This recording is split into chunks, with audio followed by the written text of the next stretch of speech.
Ashwin Sweets and Snacks Christmas Collection 2025. Order now. All India delivery available. Cuddalore அடுத்த புலியூர் பகுதியில் 3 ஏக்கரில் பயிரிடப்பட்டிருந்த 3 மாத வாழை மரங்களை காட்டுப்பன்றிகள் புகுந்து சேதப்படுத்தியதாக விவசாயிகள் வேதனை தெரிவித்தனர். இதுகுறித்த விவரங்களோடு இணைகிறார் நம்முடைய செய்தியாளர் பாரிவள்ளல். விவசாயிகள் என்னென்ன கோரிக்கைகளை முன்வைக்கிறார்கள்? முழு விவரங்கள். கடலூர் மாவட்டம் புலியூர், ராமாபுரம், சிலம்பிநாதன்பேட்டை, கொடுக்கன்பாளையம் உள்ளிட்ட கிராமங்களில் பார்த்தீங்கன்னா ஆயிரக்கணக்கான ஏக்கர்ல வாழை பயிர் செய்வது வழக்கம். இந்நிலையில பார்த்தீங்கன்னா அந்த புலியூர் பகுதியில் சிவசங்கர் என்பவர் தனது 3 ஏக்கர் விவசாய நிலத்துல வாழை பயிர் செஞ்சிருந்தாங்க. இது 3 மாத வாழை மரங்கள் அங்க பயிரிடப்பட்டு பாதுகாப்பாக வளர்க்கப்பட்டிருந்த நிலையில அந்த வாழை மரங்களை பன்றிகள், அதாவது காட்டு பன்றிகள் சேதப்படுத்துவதாக அவர் விவசாயி குற்றம் சாட்டியிருக்காரு. இந்த விவசாயி பார்த்தீங்கன்னா கிட்டத்தட்ட 1.5 லட்சம் ரூபாய் செலவு செய்து அந்த வாழை மரங்களை அவர் நட்டிருக்காங்க.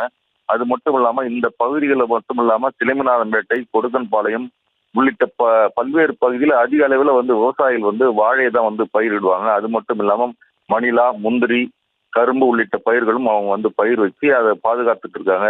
இந்நிலையில அப்பகுதியில் சுற்றித் திரியும் காட்டு பன்றிகள் தொடர்ந்து தங்களது விளைநிலங்களை பயிரிடப்படும் வாழை, கரும்பு இந்த மாதிரி பயிர்களை சேதம் செய்வதாகவும், இதனால் அந்த பகுதியில பல விவசாயிகள் பல லட்சக்கணக்கில் நஷ்டம் ஏற்பட்டிருப்பதாகவும், உடனடியாக அந்த நஷ்டத்துக்கு ஈடுகட்டும் வகையில மாவட்ட நிர்வாகம் தங்களுக்கு நிரந்தர நடவடிக்கை எடுக்க வேண்டும். இந்த காற்று பன்றிகளின் அட்டுழிப்பை தடுப்பதற்கு உரிய நடவடிக்கை எடுக்க வேண்டும் என்று அந்த விவசாயிகள் கோரிக்கையா வச்சிருக்காங்க.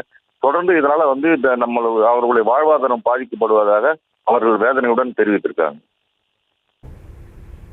விவரங்களுக்கு நன்றி பாரிவள்ளல்.